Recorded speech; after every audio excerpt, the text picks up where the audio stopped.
I'm Charlie Sykes. Welcome to the Contrary podcast, and we have so much to talk about. So I am joined with our good friend Jim Acosta, who's also one of monster here on Substack now. Jim, how are you doing? Doing great, Charlie. Good to see you again.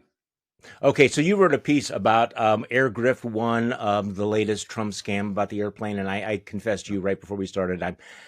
I can't get enough of talking about this, the palace in the sky. And you wrote a piece the other day saying that, urging critics of the president that this might be a good opportunity to focus like a laser beam on Trump's corruption.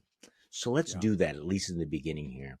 Focus like a just like a laser beam. What strikes me about the corruption is that it's so flagrant. He is just flaunting it, making no attempts to cover it up or apologize.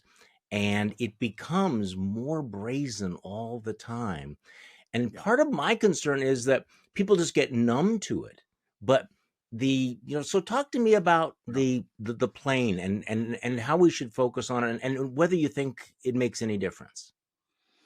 I think it does make I think it does make a difference, Charlie. And I think when Ted Cruz is on Squawk Box on CNBC raising questions about it, something fishy is going on here. And I'm thinking Yeah. about, is Ted going to be in Iowa next week? What's happening here? But it's making me think that even the Republicans are starting to look at this and say, Some. "Gosh, maybe he is a crook." To me, when I looked at this Air Grift One thing that was coming down the pike a couple of days ago, to me, it just said this is the issue that people, Joe Schmo from Kokomo, can understand. Yep. People on a bar stool outside Hmm. Pittsburgh can understand. When the government of Qatar is trying to bribe the president of the United States with a $400 million plane, which, by the way, is obviously a national security nightmare for our You intelligence think? community. Yeah. I mean, there's that. But then there's just, it just opens up all of these questions like, at what point does he start auctioning off seats on Air Force One to his top donors? You know what I mean? Nothing is sacred at this point. And it opens up the conversation, Charlie, to all of these other scams that he's been running since coming into office. This meme coin thing, Hmm. which I'm glad senators like Chris Murphy are starting to sink their teeth into. I mean, what a joke. The fact that the top owners of his meme coin are going to be able to join him at his golf club over in Virginia or take a private tour of the White House. I mean, Hmm. nothing is sacred anymore. Are we selling off Mount Vernon next? What's happening here? And See, none of this I, sounds like a joke. None of this sounds speculative. no, When yeah, you said, is he going to auction off seats on Air Force One? Part of me yeah. was thinking I need to check my Twitter feed to see whether that just happened. It's like The Simpsons, where you make a Right. joke about it, but then it comes true. Right. Exactly. Yeah, no, Yeah. and I just think that it's something that we can all sort of zero in on is the just the filthy stench of corruption that's now hanging over this presidency. And he's going across the Middle East, um, like like a guy with a bag in his hand saying fill it up with as many goodies as you can. And it's just sort of I think you hit the nail on the head, Charlie. When he's doing it, the fact that he's doing it out in the open, I think in Trump's mind, in the back of his mind, he's thinking that's how he can get away with it. If he's just doing it in front of all of us and we're seeing it in the light of Yeah. day, how are we supposed to blow the whistle on it? But that somebody has to do that, and it makes you wonder: at what point are the Republicans going to grow a spine and start holding hearings on this stuff? I mean, you got to be Never. kidding me. Does never work for you? Never. I think never does work for me. I mean, some of them are starting to make some comments on cable news shows. I guess that's a Yeah. start. You have to start somewhere. But my God, I mean, the other night when maybe it was last night or in the last 24 hours, he's with Mohammed bin Salman, the Yeah. crown prince of Saudi Arabia, and asking Hmm. him, "How do you sleep at night?"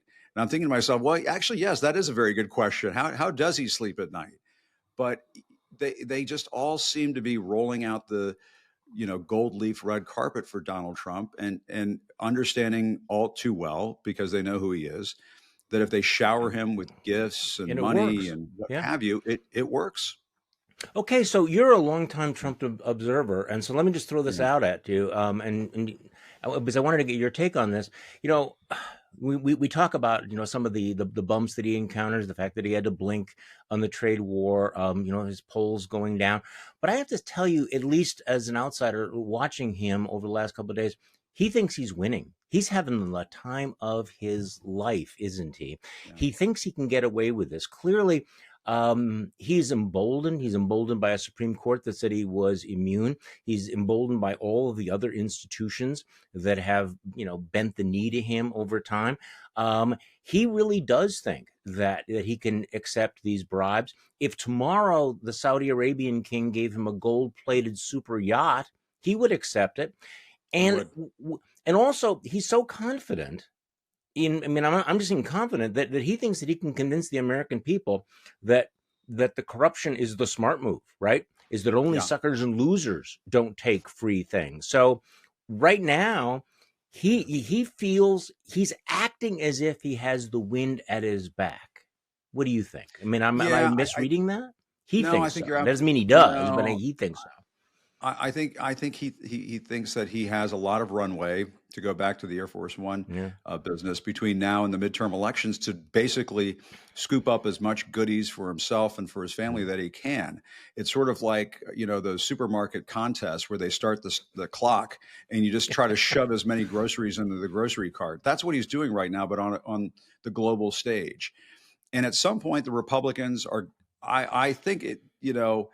Listen, unless they just want to get wiped out in the midterms in sort of a biblical way, somebody's going to start raising some questions, and you're going to see some vulnerable Republican senators start to get a little noisier. Tom Tillis of North Carolina just recently said, "No, I can't swallow this Ed Martin nomination for U.S. Attorney in D.C.," and so that went away. And Ed Martin, I Yeah. mean, you thought We RFK got Jr. Janine would have, Pinero, though. Yeah. and Janine, We got he's that. bringing in Judge Boxwine. That's true, Yeah. but if you read the New York Times today, apparently Stephen Miller is running all things Justice Department, not Pam Oh, Bondi. yes. So of course they can put Judge Janine over at the U.S. Attorney's Office in D.C. if Stephen Miller is running the show. So, I mean, we can all get a good laugh at this, but there's something very serious going on, Charlie. And some of this is we're Yeah. distracted by the bright, shiny object. And I know people criticize that and they say, oh, don't go after the bright, Mhm. shiny objects. When it's corruption, when it's selling out the White House, we have to chase after the bright, shiny object. But there's something that we are being distracted from, and that is Trump trying to torch the Constitution and saying we're going to get rid of due process, and Stephen Miller saying we're going to get rid of habeas corpus. That's the real constitutional crisis that we face right now. I mean, the emoluments clause being violated, yes, that's very serious. It should be impeachable, but there's a bigger picture at play as well. But Charlie, like you said, he thinks he's got a runway between now and the midterms, and he's just going to do it. He's doing the supermarket dash. There's no question about it. No, and then there is a real fu quality to all of this. That he simply doesn't care how things look. New York Times had a very interesting contrast between Trump 1.0 when there were concerns about free meals and maybe the Trump hotel was problematic. They all seem really quaint compared to what we have right now. So let's go back to the plane though, and to your point that everybody can understand it, because I agree with this. It feels much more tangible than trying to explain the crypto meme coin scam to everybody. Does it pose a threat to his populist brand and his imaging? Yeah. Because a week ago he was talking about how Americans need to live with fewer dolls, only a couple of dolls, only 5 pencils. Now he's basically accepting a bribe from the paymasters of terrorists. You would think that this would pose a political danger. I mean, so these guys sitting on the bar stool, do they think that maybe Trump's not one of us, or this infinite capacity people have in their minds to rationalize things? How does that actually play out, do you think? Yeah, I mean, listen, Charlie, you and I both know because we've talked about this before. Forever. There is a great capacity on the part of his base to absorb just about anything. I mean, I'm of the firm belief, and I've said this to friends in the past and my friends in the press corps. If the P tape had turned out to be real, that would have been that would have been no big deal, no problemo inside the base of the Republican Party. So you do have to wonder if they're really going to care about a free plane. But when he's out there saying goodies for me, but not for thee, that sorry, sorry, Chatty Cathy, you only get two dolls this Christmas, but I get a brand new plane from the Qataris. At some point, there's only so much people can stomach, and we may be in that neighborhood right now. I mean, the other part of this, and maybe I don't know. Maybe it's a taste thing, but like one has to assume that this new Air Force One is just going to be the gaudiest thing known to mankind. It's going to be Oh my God. more tacky than that crappy gold leaf stuff that he's got on the fireplace in the Oval Office. I've been in the Oval Office so many times over the Yeah. years. That crappy gold leaf stuff that you get at Home Depot that he put on Yeah. the fireplace. Fake Come on, bear guys. rugs, Come on. Come on. Pictures of dogs playing cards. I mean, Yeah. it's going to be the worst. Is there It's going is to there a be the velvet worst. bullfighter hanging in the Oval Office now? Like, what's going on here, guys? Well, velvet portraits of Donald Trump, rising from the. I mean, you know what it's going to be like. So I do wonder whether that cuts against him. So let's just go back to just a couple of things that I think are significant. You're starting to hear people say this is a real national security risk. They're going to have to debug this thing. I think it's ironic that Donald Trump has built his entire economic vision around build and buy American. And yet when it comes to Air Force One, now we're going to take it from, the Qataris. I mean, that's an issue.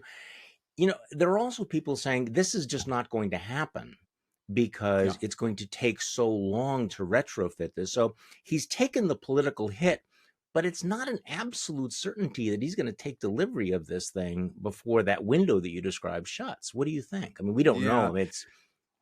I mean, he has been, for all of our conversation earlier about how he's so confident, he's acting as if the wind is at his back.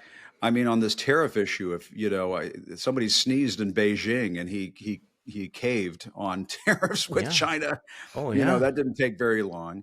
And it just seems to me that I think he is just trying to grab everything in sight, what he can. He pull the furniture, out of the, pull the paintings off the walls, shove it in the shopping cart, and see what he can get away with. I just, I don't know how you can take delivery of a Qatari purchased and donated, or whatever you want to call it, granted version of Air Force One. I saw David Ignatius on MSNBC the other day saying that the intelligence community would very likely want to have that plane disassembled and examined piece by piece. You would think so. And if you're Israeli Prime Minister Benjamin Netanyahu, would you want that baby landing in Tel Aviv? I mean, that doesn't sound like such a good idea to the Israelis, that they're going to want that kind of an aircraft landing in their airspace. And so, of course, there are going to be all kinds of questions about this. And from time to time, we may see national security officials from the administration testify on Capitol Hill, and they'll be asked about this. But, as others have said, shamelessness is a superpower. And so, you're seeing his Truth Social posts and so on. I don't know if he'll back down on this in the near future, but you might be right that we may never see this thing, actually, hit the runway. That may not come to fruition. I saw David Ignatius's comments, and because I've become increasingly cynical about this. He's talking about the national, the intelligence community that assumes that has not been dismantled, or that anybody in that national, security community would be willing to stand up, knowing that they would probably be fired if they raised any questions. Now, you actually had a very tangible proposal in your piece the other day, going to the question of what Democrats can do, because Democrats continue to flail around. I mean, okay, 1.5 cheers for Chuck Schumer saying he's going to place a hold on all Department of Justice appointments, a senatorial hold, until Pam Bondi answers questions about this, which I thought was great, except like, Chuck, where the fuck have you been the last 100 days? I mean, you and I could come up with a pretty long list of things that might have triggered, like, hey, maybe this would be a time for you to place a hold on nominations. But you suggested Democrats would be wise to introduce legislation to block Trump from accepting the lavish overture and dare Republicans to block it. Now, that is interesting, because I see a lot of people in MAGA world saying, well, how is this any different than the United States accepting the Statue of Liberty from the French? And yet, well, I mean, to say that it's not apples and oranges is putting it mildly, but Yeah. Congress had to approve that. So if Democrats proposed legislation, what would happen? Could they, I mean, that at least get Republicans on record? Every single Yeah. congressman, every single senator, get them on record. Do you approve, basically, accepting this bribe from one of the greatest financiers of terrorism in the Middle East? What do you think? Yeah, I mean, just like we're seeing members of Congress on the Democratic side craft legislation to try to halt the use of these meme coins, you need something like this as well to say that president can't accept an aircraft from a foreign country, from a foreign government. And the point that I make in my piece is that Donald Trump is the kind of president that you need new laws to sort of rein them in, Yeah. and laws that we didn't even think possible because we had something called the Constitution. But keep in mind, I mean, they had to clarify the vice president's role in the counting of electoral votes because of Donald Nobody Trump. thought that was necessary. Yeah. I mean, we didn't think that was something on our to-do list or that we had in our inbox. But my goodness, he puts us in a position where we have to come up with all sorts of things to keep him from, running off with the whole thing. And it seems to me this is a slam dunk for Democrats. Put together some legislation that says you cannot do this, and dare the Republicans to block it. And put the legislation out there, hold a press conference, go on the Sunday talk shows, and say you can't do this, and put Donald Trump in a position where he has to talk about this for another week or so. I do think it resonates. Right. I do think it's something people care about. They don't want their president to be a crook. And, Richard Nixon, famously said, "I'm not a crook." Donald Trump seems to be saying, "I'm a crook. What are you going to do about it?" I think that's where we are right now. Yeah.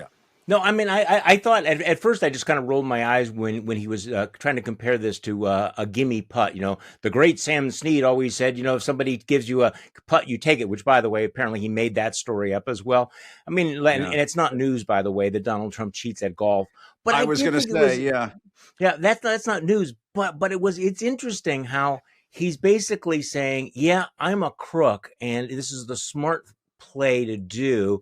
All of that stuff about sport. I mean, and again, whatever the gimme putt thing, it's a terrible analogy, but it gives you some insight into his mind that he wants to convince people that accepting all of these freebies and doing all this and enriching yourself is what real men do, right? Yeah, and that you're a loser and a cuck if in fact you don't go along with this. Yeah, I mean, to me, winners don't fleece the American people. Winners don't sell the White House. And I used to describe it as the "catch me if you can" presidency. And I believe when I was covering during the first term, I came up with that little line in response to his trying to hold Volodymyr Zelensky over a barrel in order to get dirt on Joe Biden. Not to take us back to ancient history, but I mean, this pattern of behavior goes back to the first administration, where he sees the keys to the White House as the keys to the candy store. And to compare this to the Statue of Liberty, I mean, it's comparing apples and croissants, I suppose. But yeah, we'll keep bringing that on, right? I mean, we got to keep the Statue of Liberty. Yes, exactly. Grover Cleveland did not get to put it in his pocket and take it home with him. It's interesting that if for some reason they think that that the fact that it goes to the foundation of the library somehow skirts the law, it actually makes it worse, because when Donald Trump says it's free, a free Air Force One, it's not free if he takes it home with him, because the next president is going to have an Air Force One. Okay, can we go back to the Saudi Arabia? That presidential library is going to be a fucking casino. They're going to put slot machines in that son of a bitch. There's just no question about it. This is Donald Trump. That place is going to be walking, talking. Well, there won't be a lot of books there. I think that's no. Yeah, no, that's just going to be that will be sort of Mar-a-Lago, the art of the steal. Oh, so his romance with Mohammed bin Salman is again not a new thing, but I wrote in my newsletter, it's almost as if Khashoggi had never existed, that we didn't know that MSB murdered an American journalist, lied Unreal. about it, tried to cover it up, cut up his body using bone saws. And Yeah. yet now he's like Donald Trump's best buddy. And on so many levels, his Donald Trump's admiration for autocrats, for dictators, for thugs is bottomless. That he Yeah. actually, there's part of him that is excited and it deeply, deeply admires leaders like Putin or MSB or others, or the leaders of China who actually use force and kill people. And I'm sorry that may sound like it's hyperbole, but it's literally the case. And there's a section in his comments where he specifically says there are some, former presidents who had this, I don't know, this penchant for, having moral standards and, being concerned about the sins of foreign leaders. I don't care about any of that stuff. I just want to make deals, which is like pretty explicitly saying, I don't care about the fact that you're a murderer. If you can line my Yeah. pockets and give me this deal, we're going to be good with one another. It's kind of Yeah. the aggressive amorality was on full display in Saudi Arabia this week, wasn't it? Yeah, I mean, Donald Trump is kind of America's Saddam Hussein, with Don Jr. and Eric as Uday and Qusay. I think that was their names back in the day. I think that's why he likes this part of the world so much. It's Yeah. why he showers people like MBS with all of this praise. He wants to be seen as a czar, as an emir, as a dictator, as a tyrant. And these are his peers. The people that make him uncomfortable are Western democratic leaders, people like Emmanuel Macron and Keir Starmer and so on. These are the Sure. folks who make him nervous because they remind him that, oh yeah, you're supposed to be leading a democratic country, and oh by the way, a moral standard for the rest of the world when it comes to democratic freedoms. And he's just never going to be that president. And the fact that I go back to that comment that he made. I've covered Donald Trump a long time when he said to MBS, "How do you sleep at night?" I mean, that's a Yeah. question that a lot of journalists in the United States would like to ask MBS. How do you sleep at night after what you did to Khashoggi, butchering him in that fashion? And Easily. I after that whole episode went down, it's funny that we're talking about this. When I got my press pass taken away back in 2018, and I got it back. Mm-hmm. It was the next day or the day after that over at the White House. I was able to ask Trump a question on the South Lawn of the White House, and it was about Jamal Khashoggi. And I Mm-hmm. asked Donald Trump, this was when they put out this report that basically sided with the Saudis. And I said, Mm-hmm. did you let MBS get away with murder? Did you let the Saudis get away with murder? Mm. And he just sort of brushed off the question. He didn't want to answer it. But he's always, the fact that they've Yeah. never wanted to hold the Saudis accountable for that is pretty disgraceful. And Charlie, if you look at what some of the 9/11 families are saying right now Yeah. in response to Trump's trip to the Middle East and the way he's been cozying up to all these dictators and tyrants, it is pretty appalling to the 9/11 families, the way When he there ought to be. showers the Saudis and MBS in particular with all of this praise. I mean, there are a lot of Americans in this country, our age, who aren't going to forget that. Never. Well, and it was unfortunate, and it was unfortunate that Joe Biden, who initially had said that MBS was going to be an international pariah, then you remember when he went to Saudi Arabia and they did that famous fist bump, which was, oh come Yeah. on, it's there's sort I of a mean, bipartisan sucking up to the Saudis. So yeah. okay, With so we American leaders kind of know where their bread is buttered you sometimes know when it.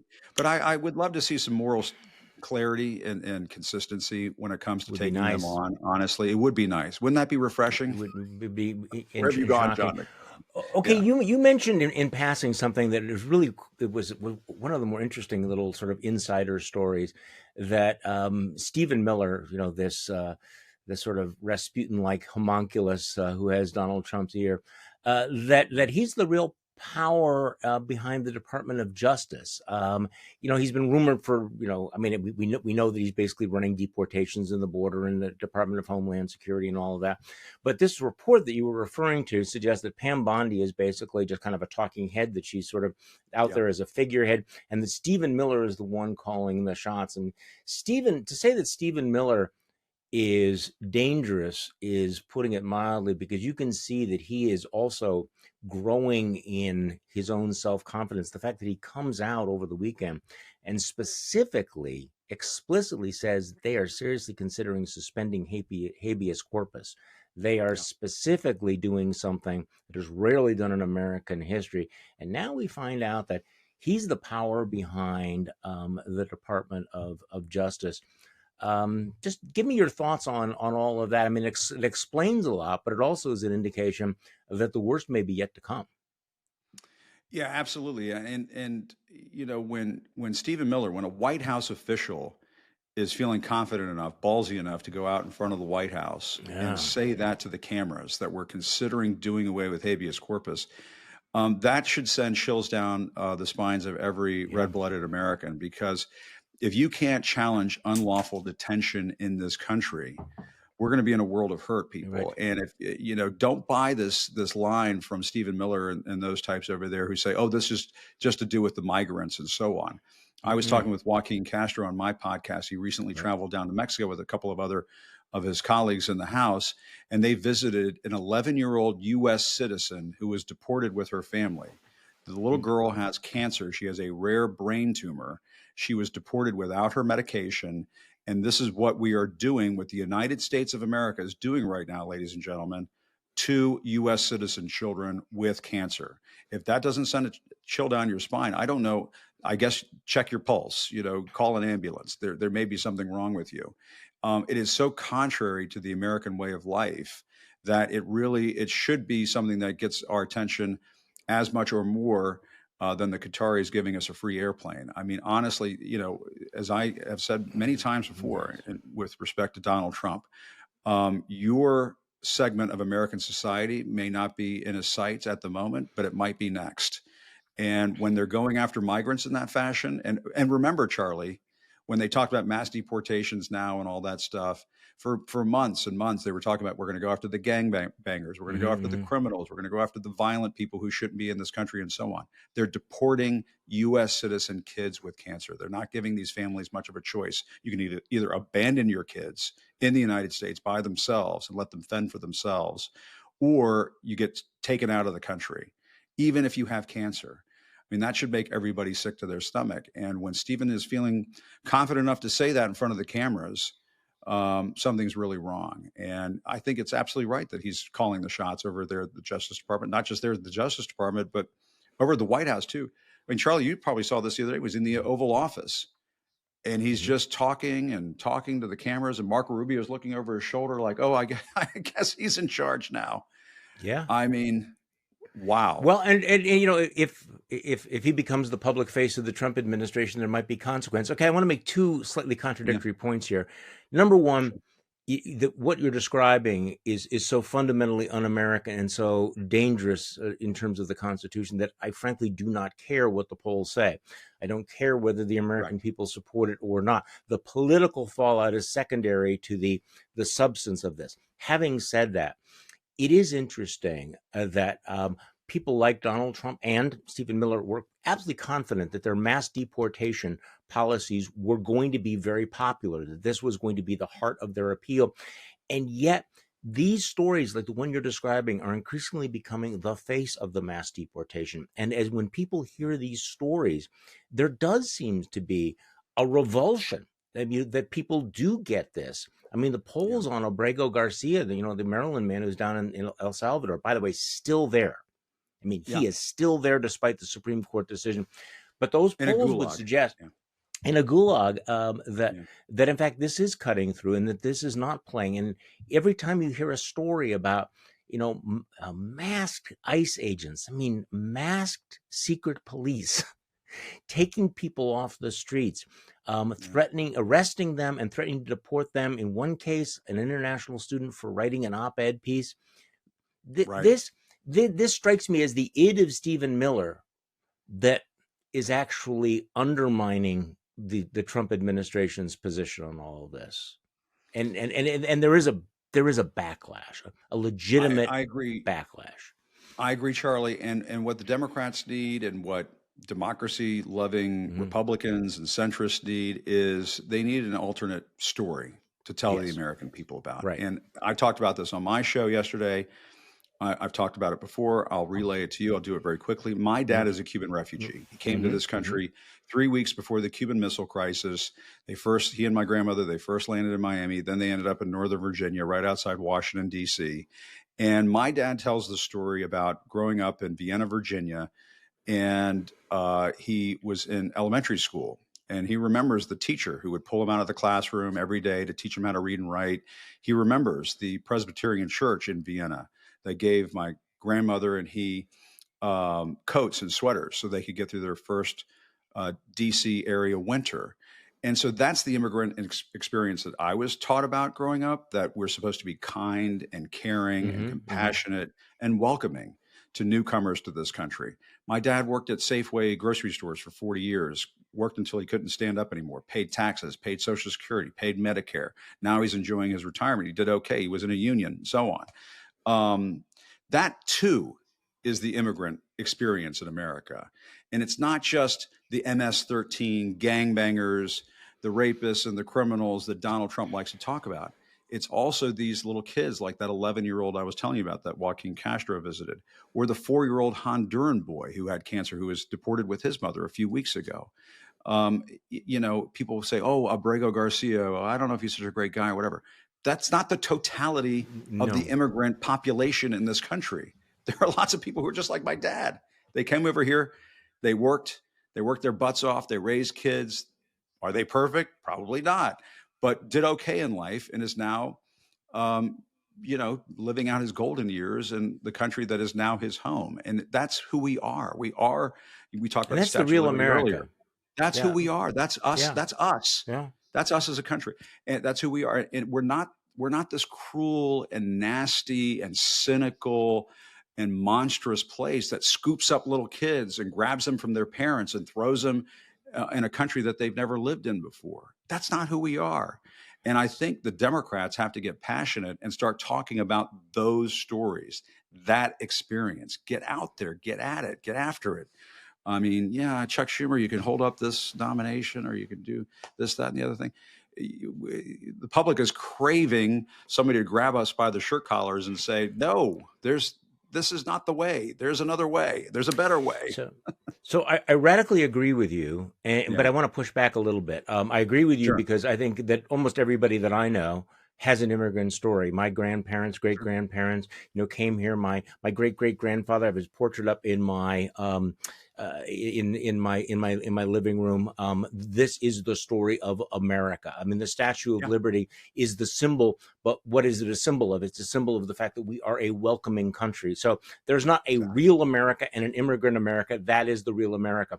But my Yeah. pushback is that America has gone through these cycles before of Yes. immigration and then pushback. There, you go back to the 1920s. In 1925, we passed a law that was one of the most racist laws in American history, Yeah. in reaction to Chinese immigrants. There have been times when there was a big backlash against, Irish immigrants, Oh, Catholic yeah. My immigrants. mom's side is So, Irish. Yep, for sure. Yeah. right. So, I mean, there has been this push back in cycles, but again, that's why this is one of those defining moments in history. We have to decide who we I are agree. and what we are about. We've seen this kind of reaction before, but ultimately, I think we become accepting. So, what happened in Yeah. 1925 with the racist immigration law did not ultimately define what America was forever. There is another side of it. So we do keep going back on all this. And I do Yeah. hope they understand this. Right. Speaking of immigration, another story that I find kind of breathtaking, and maybe it gets lost. And I know that you've talked about it somewhat. Stephen Miller, and you can tell how much of this is Stephen Miller, though it's Yeah. all ultimately Donald Trump. Shut down all of the refugee programs, shut the door on refugees Oh, from yeah. some of the most dangerous areas in the world, actually shut the door to many of our Afghan allies. The only exception, Horrible. white Afrikaners, who Donald Trump has been convinced are somehow the most endangered people, white farmers. he says are being threatened with genocide in South Africa. Now there are problems in South Africa, but there's not genocide in South Africa. It is not It's a the most bogus dangerous place conspiracy in the world. theory. It's a bogus It conspiracy is, theory. And Tucker Carlson has peddled this thing, I believe. of Some course. folks on the right What a have peddled this surprise. crazy conspiracy theory. And the racism is obviously It's so outlandish. It's yes. blatant. It's astonishing, even for Donald Trump, to see him act in this kind of a racist way. It's just overt. It's um, Unsubtle. it's white hooded racism. Let's just be honest about it. It's absolute white hooded racism. But the other part of it, and this should trouble every American, there is hardly a conspiracy theory that he will not adopt. I There is know. hardly a batshit crazy conspiracy theory that he will not adopt. If it's peddled by the right and it has to do with white grievance, Donald Trump is going to sign up for that. He's going to go put his name on the list and say, I believe in this too. And it goes back to, there are a lot of these, books and stuff about Joe Biden. He was losing it and blah, blah, Yeah. blah. Yeah, wasn't that, geez Louise, that was something else. No question about it. I agree. But my God, has any president acted more batshit crazy than this one No. ever? I mean, you'd have to go back a long way. I don't know. Well, no. You have to go There's back a long way, and he will buy into anything as long as it's a white grievance, racially tinged conspiracy theory. It seems to me, and this is just another example of that. if the scriptwriters were coming up with sort of a dystopian view of, how do you portray the most racist possible American administration, it would be one that decided that, yes, we're going to relitigate the fallout from apartheid, and we're going to side Yeah. with the white farmers there. But it's also this I thought he was going to contrast. solve inflation too. I thought he was going to solve inflation, but apparently Uh, that comes after Well, helping the Afrikaners. But anyway, I digress. I mean, I have nothing against the Afrikaners. It's just and watching some of the veterans groups react to, like, wait, you are ending the protected status for our Afghan allies, some of the people who had been the translators who we promised that we Yeah. would take care of, who have been waiting for months and months, if not years.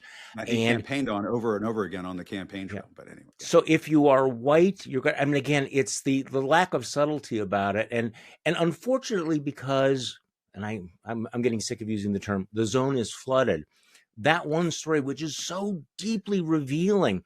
Now, to Yeah. your point, for people who think that we are engaging in a little bit of exaggeration or hyperbole about Donald Trump believing any conspiracy theory, another one of these stories that is almost beyond cartoonish, the role that Laura Loomer continues to play. Laura Loomer, who is one of the nuttiest, most bigoted freaks in American society, is in the Oval Office meeting with the president. And as a result of that, national security aides are being fired. The national security advisor was fired. The fact that he listens to Laura Loomer is beyond any parody. Now, it is worth noting that Laura Loomer is breaking bad on him about the plane. She even When you've lost Laura Loomer, it's too crazy for her, because she's going, wait, you're taking a gift from the jihadists. I thought, I wonder whether that aspect of it might break through to people. Like, we're talking about the corruption and the bribery. You have people on the right who are going, wait, you're supposed to be the national security guy who fights terrorists, and you're like in bed with these people. I don't know. yeah. Whether It may that work with some in the Fox News crowd. There's no question about it. But trying to solve the Donald Trump Rubik's cube here is something that everybody's taking a crack at here. But Laura, when we're on the same side as Laura Loomer, when we're agreeing with Laura Loomer, that's when I go grab my bourbon, and it's just Yeah. I make it a strong pour. I'll put it that way. Well, it's past noon where you are, so you can do that. Okay, so We're almost there. I have a question that I don't think is a trick question, because I was thinking Yeah. about it because somebody asked me about RFK Jr. taking his grandkids for a swim in this creek that the people have said it's filled with toxins and germs and everything. Okay, and then I'm also watching my fellow Wisconsinite Sean Duffy try to spin what's going on with air traffic control. And by the way, if you know Sean Duffy, you're more scared. You'd be more scared than you are right now. So it would be an interesting contest. Who is the weakest link for the Trump administration and their cabinet? Wow. Because Wow. because right Tough. now we have this weird paradox of the people with the plan, the Russ Votes and the Stephen Millers, but then you have this incredible clown car of deeply incompetent, maybe figureheads. But so who's the weak link? Is it going to be RFK Jr.? Because if there's a massive measles Yeah. epidemic, that's a problem. Is it going to be Sean Duffy when planes start falling out of the sky over Newark? Is it going to be Yeah. Kristi Noem when they start dragging kids, away from their mothers, with by masked agents? I mean, you could actually run through a lot of these guys and have a reasonable case to be made for half a dozen of them as being like that's the most dangerous. And we didn't even get to Yeah. Tulsi Gabbard and Pete Hegseth. So I I mean, know. there are so many porous, I think weak, spots in this administration. What could go wrong? Holy shit! There's so Yeah. much we could spend the next hour talking about it. Yeah, instead of So choose your fighter, it's choose your loser. I mean, it's kind of yes, it's a rogues gallery here. It's a motley crew, and we're not sure who's lead singer these days. But I think RFK Jr. to me may take the cake. I mean, honestly, we really, just came out of a global pandemic, which Donald yeah, Trump colossally mishandled to the yeah, tune of hundreds of thousands of lives lost because of his sheer incompetence. I mean, if you listen to people like Debbie Birx, Dr. Fauci, hundreds of thousands of people died needlessly because of his mismanagement, his conspiracy theory clutching that was emblematic of his leadership during COVID.